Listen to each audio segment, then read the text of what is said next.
and welcome back to the Curious Kid Podcast. Every once in a while, we get suggestions to get curious about something that we know very little about. Everything Olivia and I know about this week's topic, we learned from TV and from the movies, so I can't wait to learn more. Double mailbag! Double mailbag! Hello, Jacob and Olivia. We have recently discovered your podcast and we love it. We have had so much fun learning about so many things. Asher, who is 6, is curious about ninjas. He has a ninja alarm clock and it has made him curious. We would love it if you could help us learn more about them in one of your podcasts. Thank you so much for helping us learn. Sincerely, Asher and Jennifer, Asher's mom, from Provo, Utah. Hi, Olivia and Olivia's dad. My name is Jack, and I am 6 years old from San Diego, California. I am enjoying listening to your podcast when I drive to school. I am very curious about tanks and ninjas. Can you do a podcast soon about either of these topics? Thanks, Jack of San Diego, California. Those are a couple awesome emails. Thank you for reaching out and telling us what you're curious about. This week, we are getting curious about ninjas for Asher and Jack. If there is something you're curious about, please take a minute to send an email to CuriousKidPodcast@gmail.com so we can get curious for you. We reply to every email we receive, so don't be shy. Say hi. Learning about ninjas is going to be a blast. Ninjas are so cool. I don't know much about them. Same here. Just about everything I know about ninjas, I learned from Teenage Mutant Ninja Turtles. I feel like there must be more to ninjas than a bunch of fighting turtles. The only things I know about ninjas I learned from an animated superhero show called PJ Masks. These superheroes were not turtles. There's a cat, an owl, and a gecko. I remember the theme song to that show. It goes, "Who goes into the night so they can save the day? Who are these heroes to show you the way?"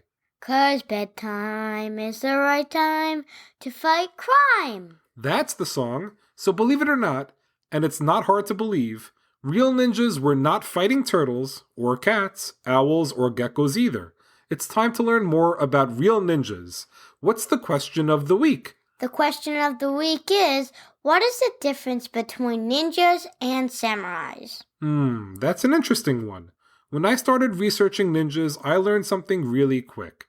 The plural for ninja can be ninjas, but it can also be ninja. For the purposes of this episode, we are going to continue calling them ninjas. Did you know that the word ninjas has only been used regularly since the mid-1900s? Before that, they were often called shinobi no mono, or shinobi for short. That means people who survive. They started appearing about 700 years ago, and when they first showed up in Japan, they were used for spying. Ninjas were hired and paid to go to enemy territory and spy on the enemy without being noticed. They gathered information and then went back to safety to report what they learned to the person that hired them. Over the years, they developed an art of fighting called ninjutsu to protect themselves if they got caught. They didn't get caught very often because they were very good at what they did. They were so good that people thought they had supernatural skills, meaning that they had abilities that humans simply didn't have, and that can't be explained by the laws of science and nature. There are stories that ninjas could fly, that they were able to become invisible, and they can walk through walls. Those are some pretty cool skills to have. I agree, but the truth is that ninjas probably don't possess any of those awesome skills. They were just very clever, so they were able to make it seem like they had some super special abilities that nobody else had. They did most of their work at night, so their enemies would not be prepared. They also studied their enemies before striking, so they knew their strengths and weaknesses, and can be prepared for anything. Ninjas often wear black, which made them hard to see at night. Their uniform is called a ninja yoroi. It consists of a black jacket, black pants, and a hood. They also wore soft shoes called tabi, which resemble socks, except the big toe was divided from the rest of the toes. Their weapons include a sword and throwing weapons, like throwing knives or throwing stars, with sharp blades, also known as shuriken. The ninja's uniform has several pockets, allowing them to store their weapons. Even though ninjas do a lot of their work in their ninja Yoroi uniform, they are also very good at disguising themselves to avoid detection in crowded places. They are known to wear clothes that allow them to fit in, or even sometimes wear the uniforms of their enemies to trick them. Ninjas were really good at confusing and tricking their enemies. During lots of their missions, they even used crickets to help them. What in the world do crickets do to help? They chirped a lot and confused the enemy. With all of the chirping going on, it was impossible to hear ninjas come and go. Ninjas were also very good at keeping secrets. So much so that they often didn't share their secrets with other ninjas. Ninjas often raised their children to be ninjas, and only shared their secrets within their own families. Ninjas were trained from a very young age so they can learn to have the amazing supernatural abilities ninjas are known for. To learn how to run fast, ninjas used the kasa, which were the hats commonly worn in that period. They challenged themselves by holding the hat to their chest and running fast enough to not allow the hat to fall to the ground. In order to learn how to jump high, ninjas jumped over hemp plants. This is how it worked. Hemp seeds were planted. These plants grow super fast, about 2 centimeters every single day. That's almost an inch.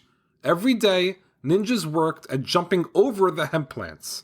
At first, it was easy, but every day the plants became taller and taller. Before they knew it, they had trained themselves to jump very high. They also trained their hearing by dropping needles on a stone and guessing how many needles were dropped. With lots and lots of practice, their hearing became super sensitive. This made it easier for them to spy on their enemies. Those are just a few examples of the really neat things that ninjas did to become the super secretive, superhuman, supernatural fighters that their enemies have to fear and respect. Let's answer the question of the week. What are some of the differences between ninjas and samurais? Ninjas were often some of the poorest members of society. Because of that, they worked for whoever would pay them the most. They also preferred to work in secret using sneak attacks. They often wore black outfits that covered just about everything except their eyes. Samurais were wealthy people that served their emperor without getting paid for it.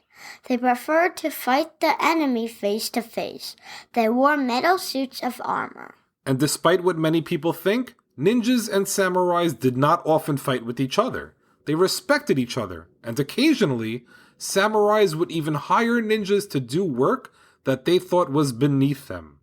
Despite the many differences ninjas and samurais had, they were both feared by their enemies and were superior fighters. Well, that's a wrap for this week's episode. Thanks so much for listening to this week's podcast, number 167 on ninjas. Great job, Olivia, and great job, Asher and Jack, for the mysterious and dangerous episode topic suggestion. Just 2 more episodes left before we say goodbye to the year 2021. If you want to catch up on any episodes you may have missed in the more than 3 years of Curious Kid Podcast, head on over to www.curiouskidpodcast.com. You can find all of our episodes and lots of other cool stuff there. Next week, we will get curious about jellyfish for a listener in Plymouth, Massachusetts. As always, thank you so much for listening and getting curious with us.